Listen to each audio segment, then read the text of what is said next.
Assalamualaikum warahmatullahi wabarakatuh. Perkenalkan, nama saya Minati Romawati, nomor absen 17 dari kelas E54. Di sini saya akan mempresentasikan biografi saya. R.A. Kartini. Masa kecil R.A. Kartini.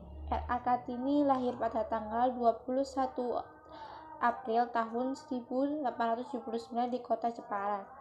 Nama lengkap Kartini adalah Raden Ajeng Kartini Djogo Adiningrat. Mengenai sejarah R.A. Kartini dan kisah hidup Kartini, ia lahir di tengah-tengah keluarga bangsawan. Oleh sebab itu, ia memperoleh gelar R.A. Raden Ajeng di depan namanya. Kartini dan keluarganya, gelar itu sendiri Raden Ajeng dipergunakan oleh Kartini sebelum ia menikah. Jika sudah menikah, maka gelar kebangsawan yang dipergunakan adalah R.A. Raden Ayu menurut tradisi Jawa. Ayahnya bernama R.M. Susilo Ningrat, putra dari Pangeran Aryo Trojonegoro IV, seorang bangsawan yang menjabat sebagai Bupati Jepara. Beliau ini merupakan kakek dari R.A. Kartini. Ayahnya R.M. Susilo-Ningrat merupakan orang yang terpandang sebab posisinya kala itu sebagai Bupati Jepara. Ibu Kartini yang bernama M.A. Nangsiram, ini merupakan anak seorang kiai dan guru agama di Tulukawur, kota Jepara. Menurut sejarah, Kartini merupakan keturunan dari Sri Sultan Hamengkubuwono IV.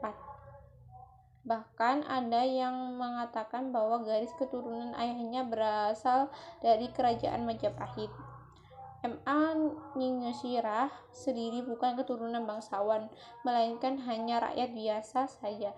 Oleh karena itu, peraturan kolonial Belanda ketika itu mengharuskan seorang bupati harus menikah dengan bangsawan juga. Hingga akhirnya ayah Kartini kemudian mempersunting seorang wanita bernama Raden Ajeng Purjan yang merupakan seorang bangsawan keturunan langsung dari Raja Madura ketika itu. Dalam biografi R.A. Kartini diketahui ia memiliki saudara berjumlah 10 orang yang terdiri dari saudara kandung dan saudara tiri. Beliau sendiri merupakan anak kelima, namun ia merupakan anak perempuan tertua dari 11 bersaudara. Sebagai seorang bangsawan, ia juga berhak memperoleh pendidikan. Pendidikan R.A. Kartini. Mengenai riwayat pendidikan R.A. Kartini, ayahnya menyekolahkan anaknya di LLS. Disinilah ia kemudian belajar bahasa Belanda dan bersekolah di sana hingga ia berusia 12 tahun. Sebab ketika itu, menurut kebiasaan ketika itu, anak perempuan harus tinggal di rumah untuk dipingit. Pemikiran R.A. Kartini tentang emansipasi wanita. Meskipun berada di rumah, ia aktif dalam melakukan korespondensasi atau surat menyurat dengan temannya yang berada di Belanda, sebab beliau juga fasih dalam bahasa Belanda. Dari sinilah kemudian ia mulai tertarik dengan pola pikir perempuan Eropa yang ia baca dari surat kabar, majalah, serta buku-buku yang ia baca. Hingga kemudian ia mulai berpikir untuk berusaha memajukan perempuan pribumi. Dalam pemikirannya, kedudukan wanita pribumi masih tertinggal jauh atau memiliki status yang cukup rendah kala itu. R.A. Kartini banyak membaca surat kabar atau majalah-majalah kebudayaan Eropa yang menjadi langganan yang berbahasa Belanda. Di usianya yang ke-20, ia bahkan banyak membaca buku-buku karya Louis Cornelius yang berjudul Desiderio Courage, karya Van den Austerwitz. Surat-surat yang Kartini tulis lebih banyak berupa luluhan-luluhan mengenai kondisi wanita pribumi. Ia melihat contoh kebudayaan Jawa yang ketika itu lebih banyak menghambat kemajuan dari perempuan pribumi ketika itu. Ia juga mengungkapkan dalam tulisannya bahwa ada banyak kendala yang dihadapi perempuan pribumi khususnya di Jawa agar bisa lebih maju. Cita-cita luhur R.A. Kartini adalah ia ingin melihat perempuan pribumi dapat menuntut ilmu dan belajar seperti sekarang ini. Gagasan-gagasan baru mengenai emansipasi atau bersama hak wanita pribumi itu dianggap sebagai hal baru yang dapat merubah pandangan masyarakat. Dan itu tulisan Kartini juga berisi tentang yaitu mana keutuhanan, kebijaksanaan, dan keindahan, beri kemanusiaan dan juga nasionalisme. Nilai menjadi keistimewaan R.A. Kartini.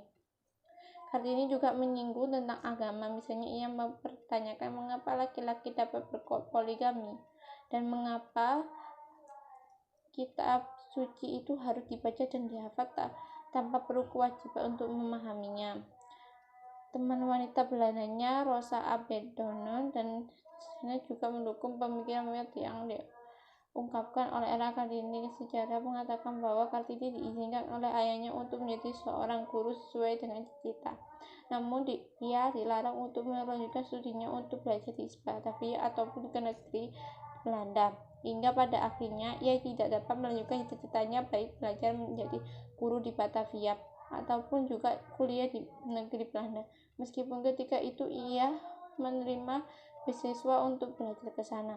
Pada tahun 1903, pada saat R.A. Kartini berusia sekitar 24 tahun, ia dinikahkan dengan K.R.M. Adipati Aryo Singgi Judro Anggriningrat yang merupakan seorang bangsawan dan juga bupati di Rembang yang telah memiliki 3 orang istri. Meskipun begitu, suami R.A. Kartini yakni K.R.M. Adipati Aryo Singgi Judro Anggriningrat memahami apa yang diinginkan istrinya.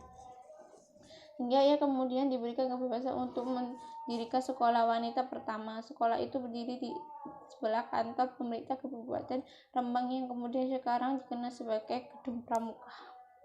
Pernikahan R.A. Kartini hingga wafatnya.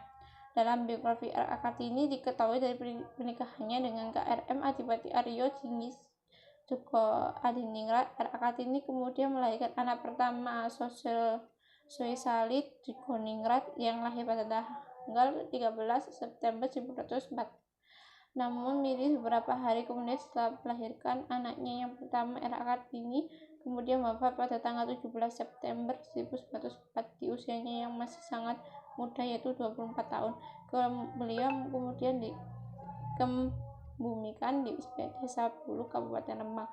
Berkat perjuangannya kemudian pada tahun 1912 berdirilah sekolah wanita oleh Yayasan Kartini di Semarang, kemudian meluas ke Surabaya, Yogyakarta, Malang, Madiun, Cirebon, dan daerah lainnya. Sekolah tersebut kemudian diberi nama Sekolah Kartini untuk menghormati jasa-jasanya. Yayasan tersebut milik keluarga Van Deventer, seorang tokoh politik aktif di era kolonial Belanda. Sekian dan terima kasih. Wassalamualaikum warahmatullahi wabarakatuh.